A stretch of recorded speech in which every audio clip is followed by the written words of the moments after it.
All right. Welcome everyone to Inside Agua Weekend News Roundup. Like we did promise you that this week we are going to start another special edition that we titled the News Roundup. This is where we are going to be giving you update of news and events that has happened in Agua and its environs. As you can see, I have my team here with me. Comrade Wisdom Ugwebu is here, and we also have Comrade John Mbonu.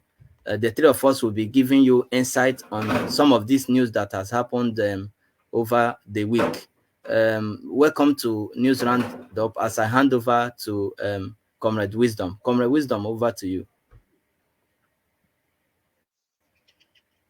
All right. Welcome viewers. We'll plead that you stay tuned and give us your keen listening ear so that we'll give you the news roundup as soon as possible.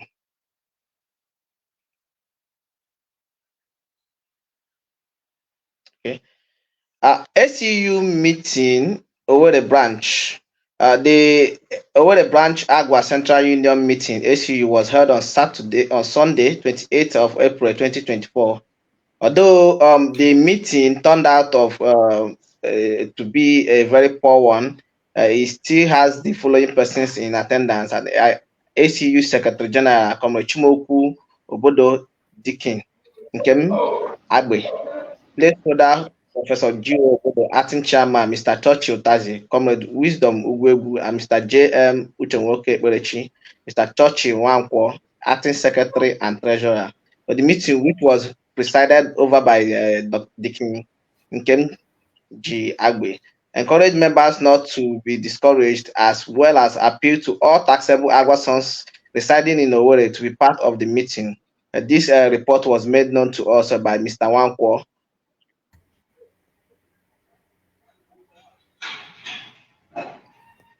All right. That was the call from ACU Owerri branch for the indigenes of Agua in Owerri to always join them whenever they meet. I think it's a clarion call. Wisdom, do you have anything to say about that news? Well, for me, I would say that I am an eyewitness. Anyway, I was present at the meeting, so it's very very appalling that you have to come to a meeting where we have Agua sons and daughters residing all over around Owerri, and then being the fact that Agua, the ACU Owerri branch, is the local or the home base branch, which ought to be booming as anything that is you can ever call it, is having the least turnout when it comes to meeting. So I believe that for us to have a formidable front in Agua, we need to all to embrace peace and then come together as one team to have this meeting and represent Owerri branch. While other persons in Lagos, Abuja, others are doing very well, Owerri also should be in queue also to compete with any other branch, be the fact that we are the home-based branch. So I urge them to please adhere to this cause. Let's move our front. All right, thank you. That takes us to the next headline. Okay, there we have Agua ACU Lagos branch meeting stores. I think in this report we have it that the ACU Lagos branch monthly meeting of April 28, 2024 was not held due to a lack of quorum. This was made known by Mr. Joshua Asagwara, the secretary of the branch. In the other way, also the ACU President General, Mr. Barrister Benson Akunya, has continued his purposeful leadership by appealing to all indigenes of Agua to show good cause in the development of Agua. He maintained that progress would only come in an organized community, and given the myriads of challenge facing Agua, that development will not come in the absence of peace, love, unity, and patriotism. So he therefore called for Ndi Agua to continue to support ACU project and participate in other meetings of Agua origin, whose agenda stands for peace, unity, and development. That's another clarion call there by the ACU President General, Barrister Benson Akunya, for the Lagos branch ACU. And we can see this replicate again in Lagos, what happened in Owerri, where they cried out low turnout. The Lagos branch also is also experiencing that. Comrade John Mbonu, what could be responsible for this, and how can we move forward from where we are now?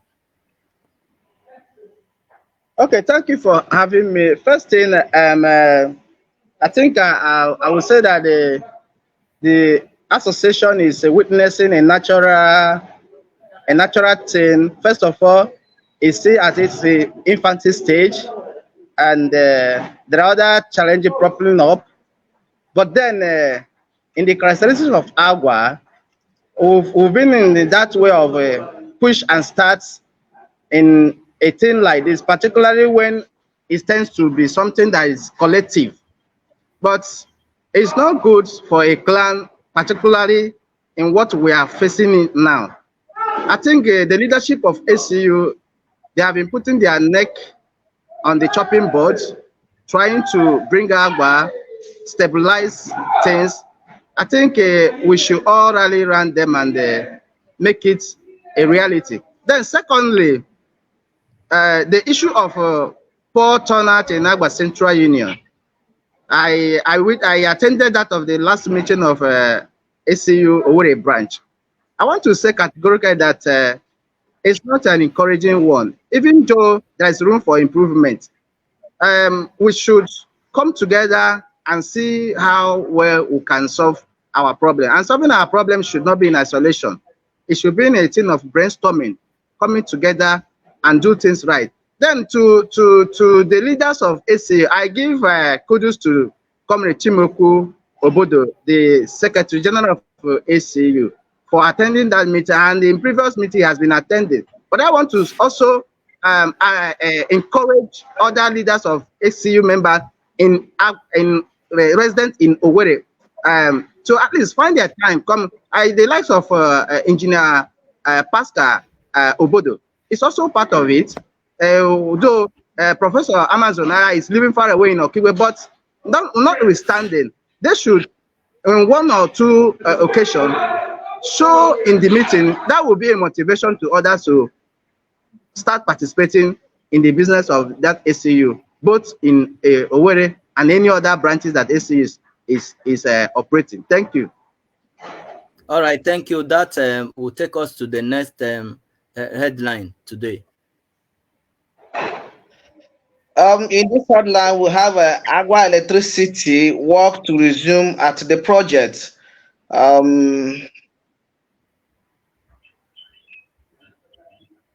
Okay, the work to resume at the Agua Electricity project. This was made known to our correspondent via a phone call by Engineer Tony Ahamefla and Engineer Sammy Black, the two contractors handling the project. In their words, we shall soon resume work as positive signals are coming, though the job seems to have been delayed, or then it's a project of certainty, which means it must be achieved. Okay, gentlemen, that's another one out there. The Agua Electricity has really lingered, if one must say. And now we are having this green light that work will resume soon. We hope that work resumes and that project being completed for Agua at least to enjoy electricity in their lifetime. Gentlemen, I don't know if anybody has anything to contribute to that news coming in. Okay, for me, I would just say I was at home. Wisdom, let's have your take, and then we'll go to Mbonu. All right, like I was saying, for me, I would say that because I was at home over the week, and I saw some damages along the those high tension wires or cables that have already been installed.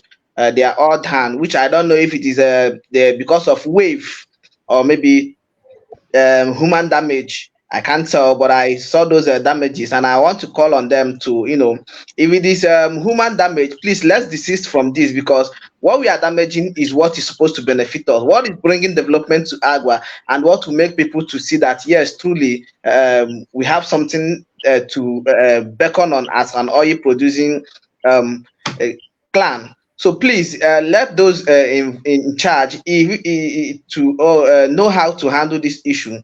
If it is a wave or maybe rain, they should also please try to, while they fixing these cables, they should make it as strong as anything, so that when these waves come, it will be able to stand the test of time.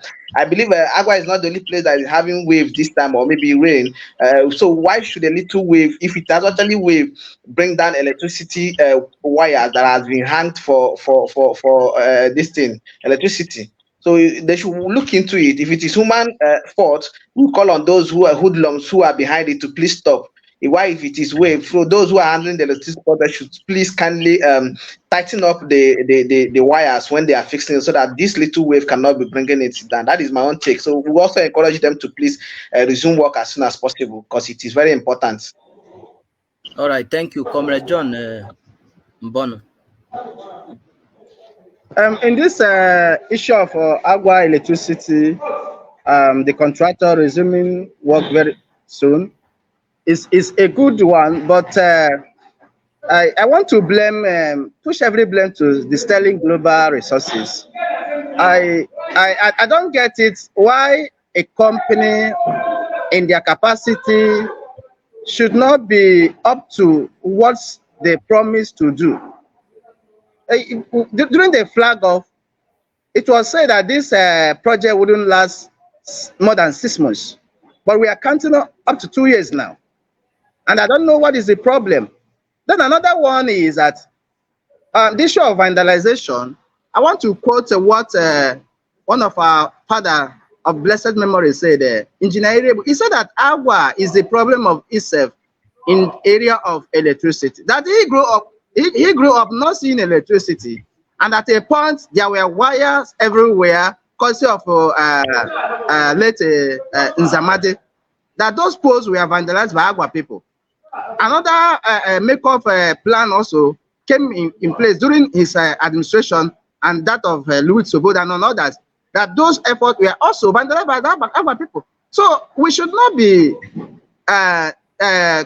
constituting a problem to ourselves, because we are also going to be at both the good and the bad receiving end of this. So I'm encouraging our people not to vandalize any facilities meant to serve us in Agua, and not only in Agua, any facility meant to serve humanity. Thank you.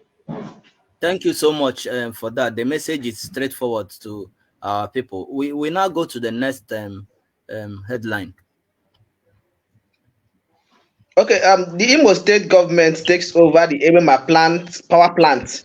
The Imo State government, led by Senator Hope Uzodinma, takes over the Ebema power plant established in 2006 under the former president, Dr. Olusegun Obasanjo, and former governor, Chief Achike Udenwa. The governor made this known after a facility tour inspection with a team of experts in order to ascertain the level of infrastructural decay and fix it for the optimal use of the people.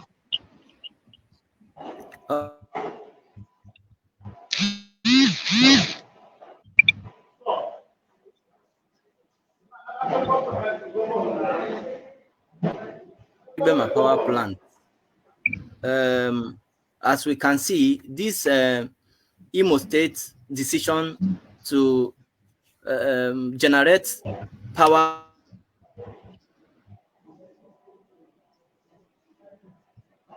for themselves in line, and we hope that this will help us and benefit us as a people.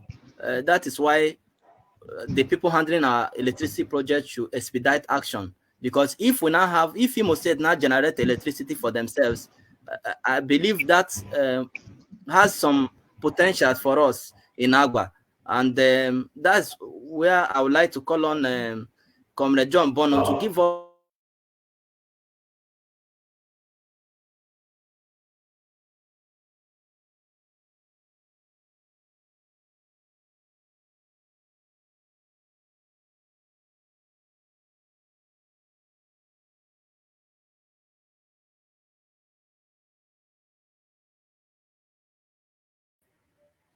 Comrade John Bon, are you there?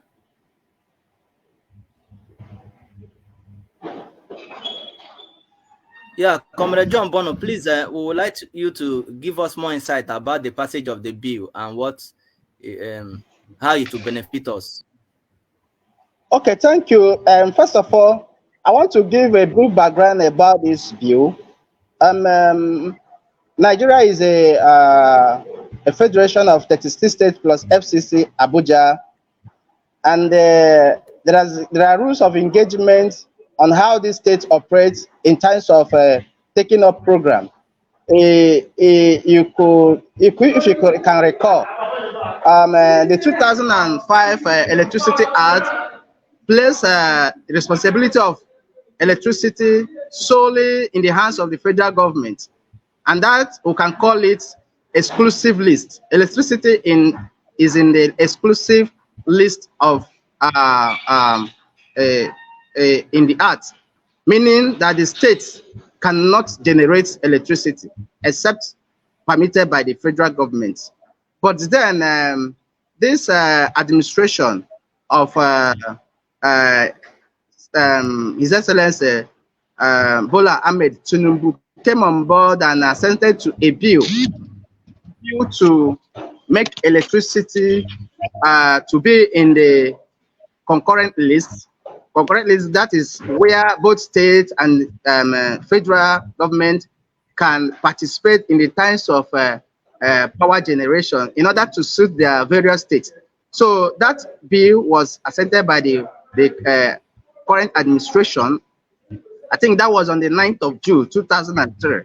And what it means is that states are empowered, private sectors are empowered, as well as individuals are empowered to generate electricity, transmit, and even export to make money as well as a state. So that is the background.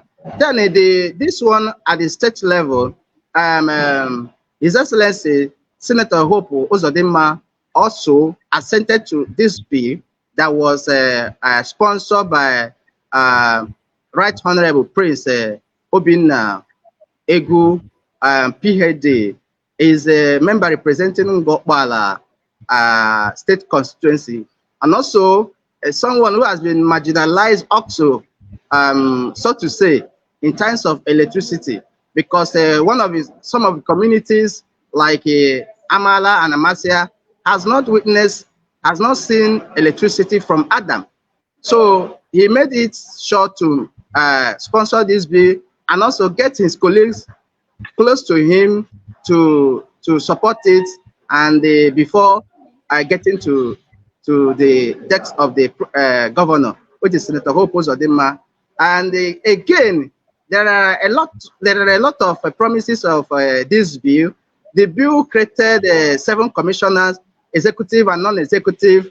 The non-executive will come from the government and will be appointed, will be screened by the State House Assembly, while the executive will be from the private sector.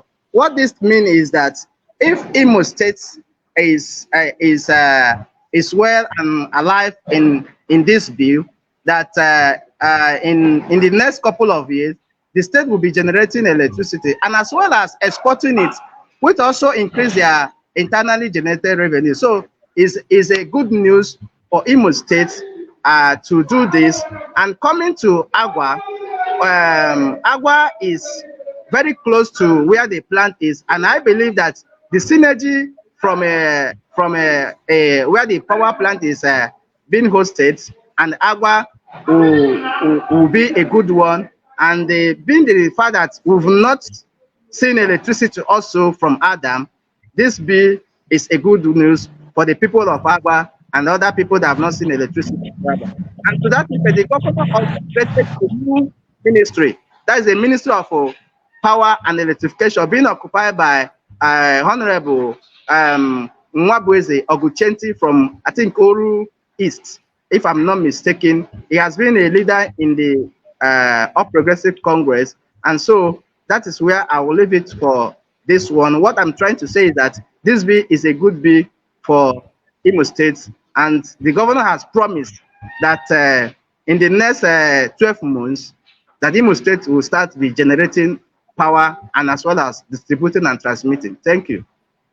Thank you so much, Comrade John Bono, for that insight. That takes us to the next news for the week.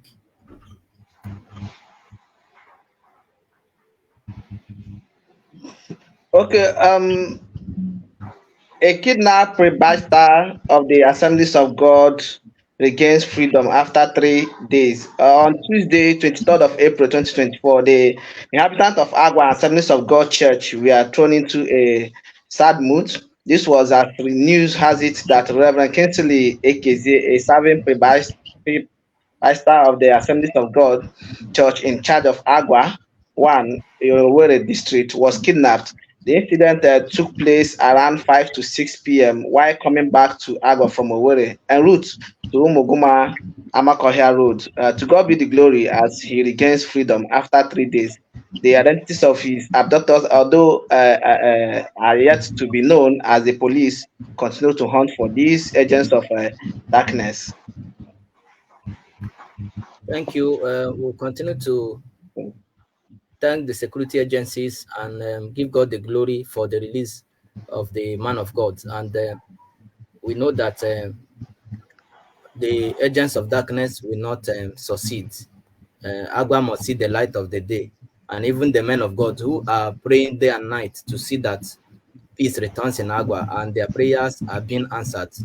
The agents of darkness cannot take us back to Egypt. We are moving forward. Agua is moving forward, and our glory um, will be revealed soon. So they will not succeed. That takes us to the next news um, for today.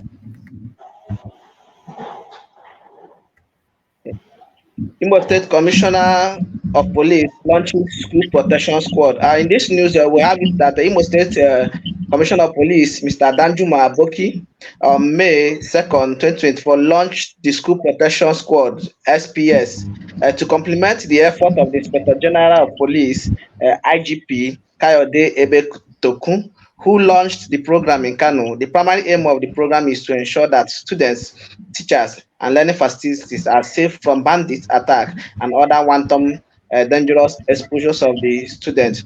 The squad was to move around primary, secondary, and vulnerable tertiary institutions in the state against any form of attack. Okay, that's also a good one there. Comrade Wisdom, do you have anything to say about that news? Well, while we want to compliment the effort of the Nigerian police force in combating crimes and then protecting the lives of citizens. I pray and I hope that this squad that has been formed functions very well.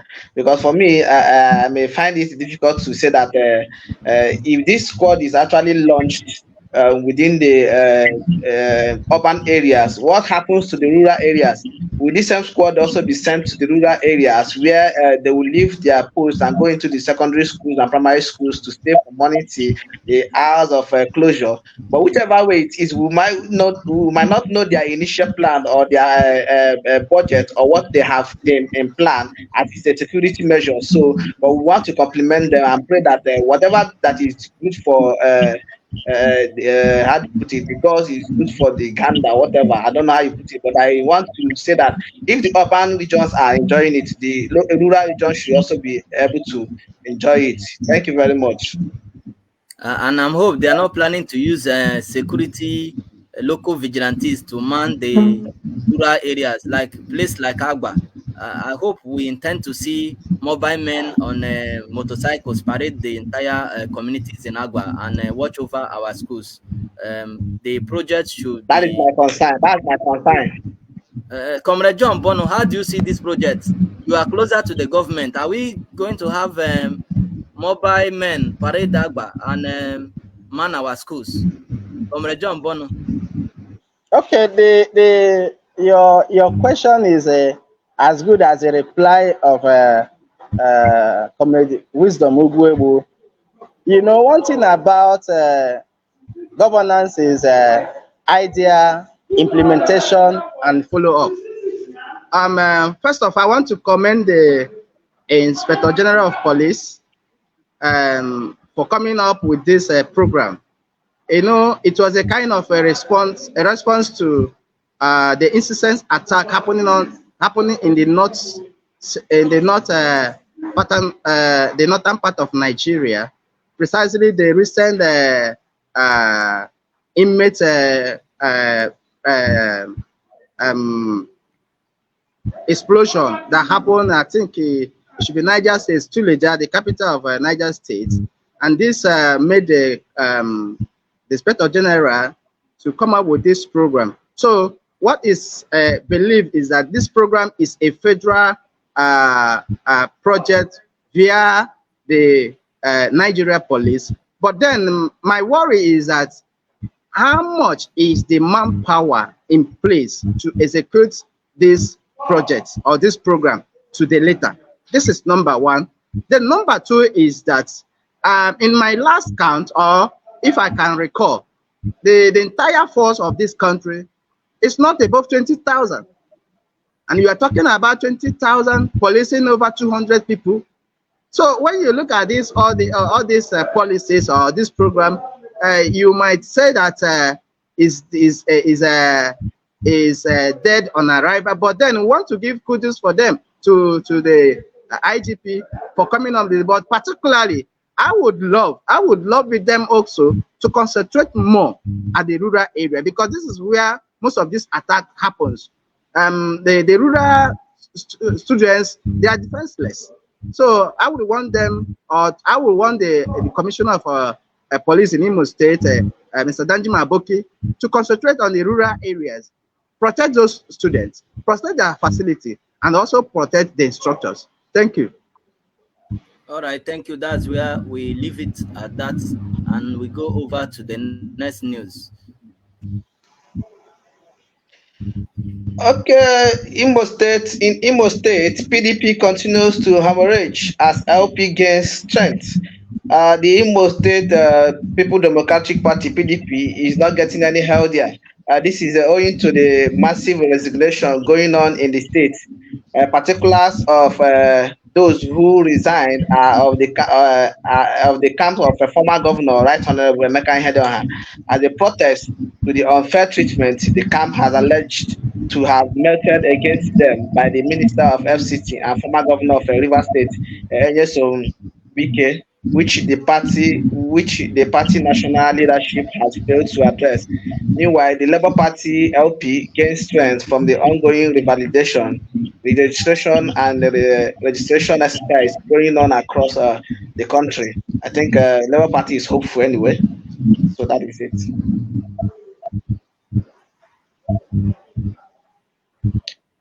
Okay, Uzodinma swells in 25 commissioners and 16 special advisors with portfolio. In this news, we have it that Senator Hope Uzodinma on Wednesday, 30th of April, swears in 25 commissioners and 16 special advisors with portfolios. In his swearing-in speech, the governor says, "You have no godfather. Your choice was carefully made. Be diligent in your ministry, promote the ideas of the government, and serve the people of Imo State, as the government shall not tolerate any acts that are capable of ridiculing the government and state." Some of the names of the commissioners and their portfolios are Honorable Chief Ruby MLA, Local Government, Community and Chieftaincy Affairs, Honorable Ifeanyi Oru, Rural Development and Empowerment, Honorable Ejike Emenike, Environment and Sanitation, Honorable Declan Emelumba, Information. I think this one was reinstated after serving the past 4 years. Public Orientation and Strategy, Honorable Ralph Wos, Works and Infrastructure Development. This same person also was brought back. TOT Akolisa,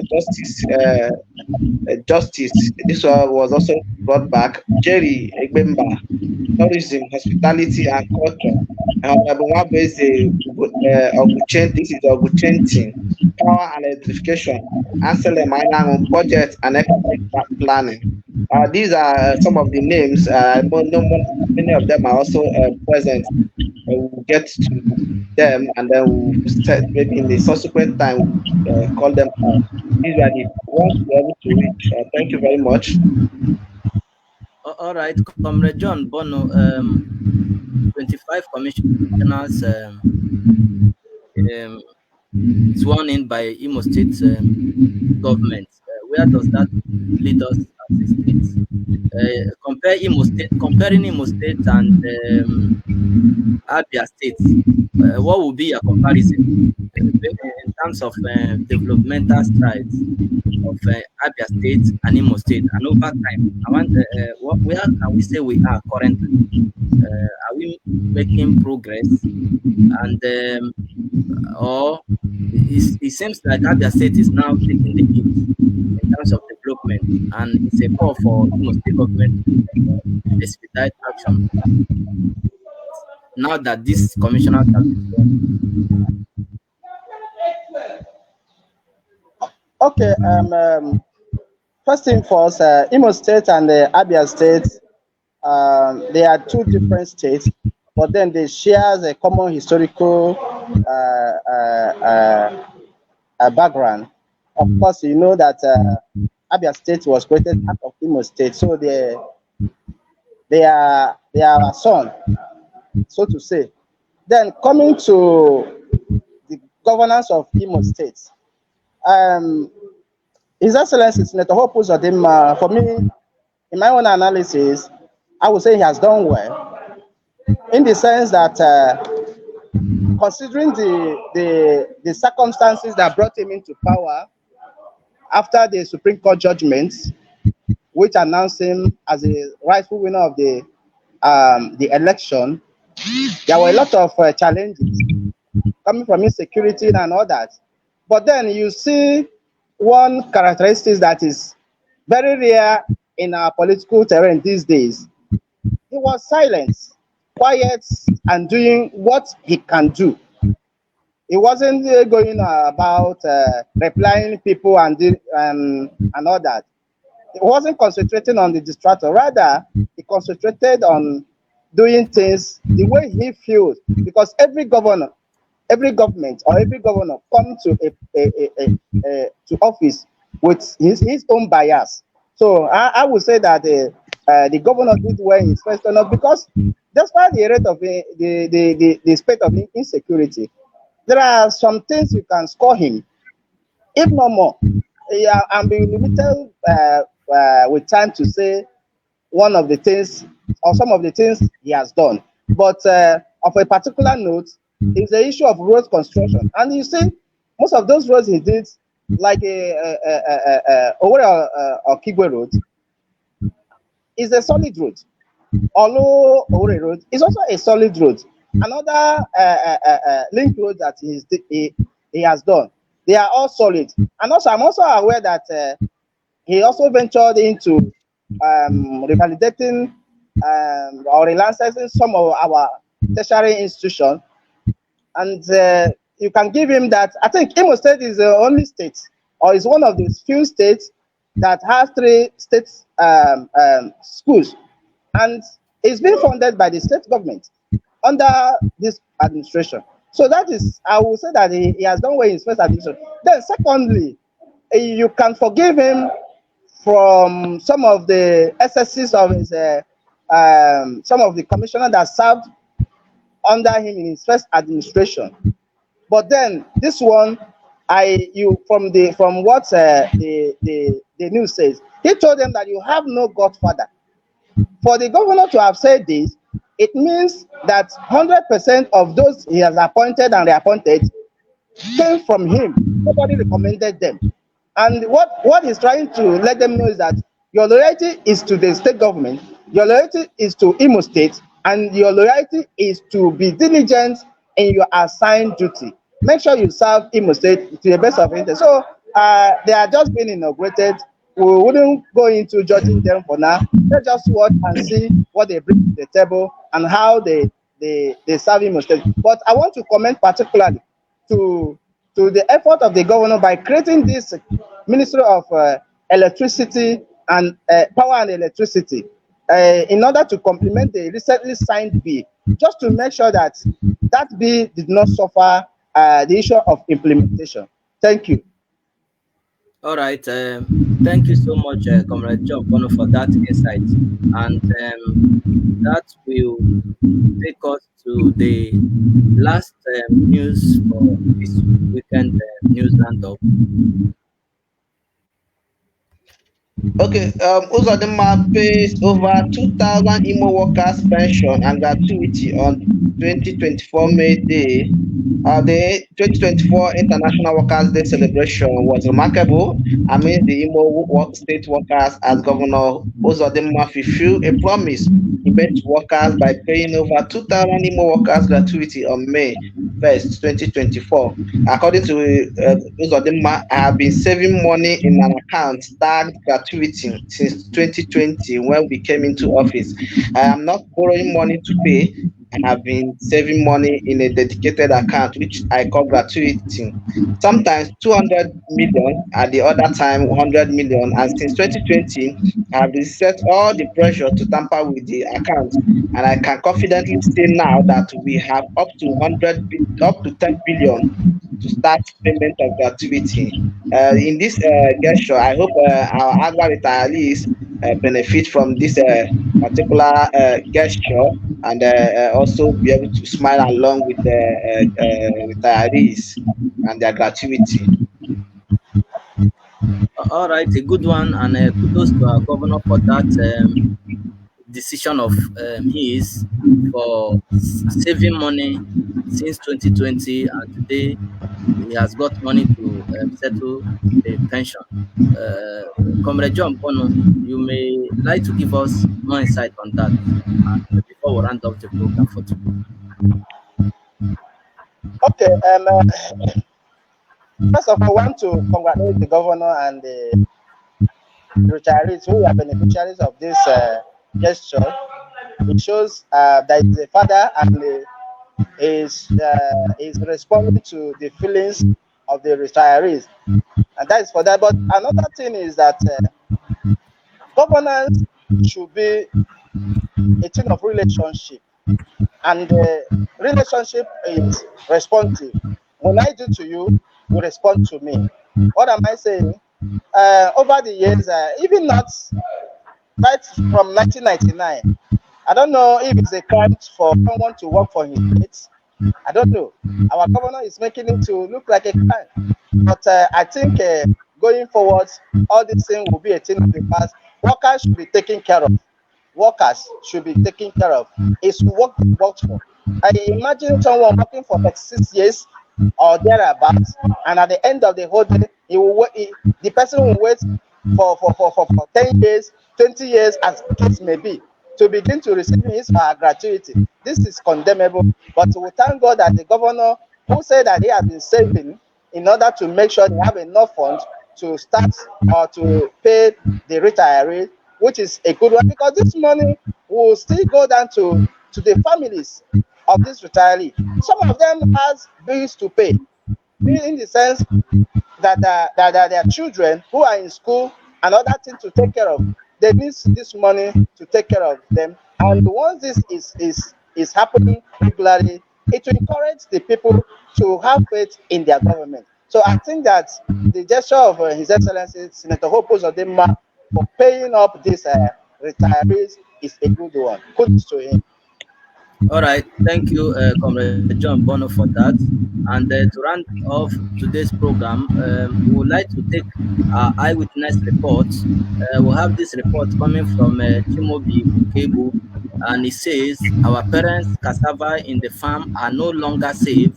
Even the grinded cassava they are trying to dry outside are being stolen at night.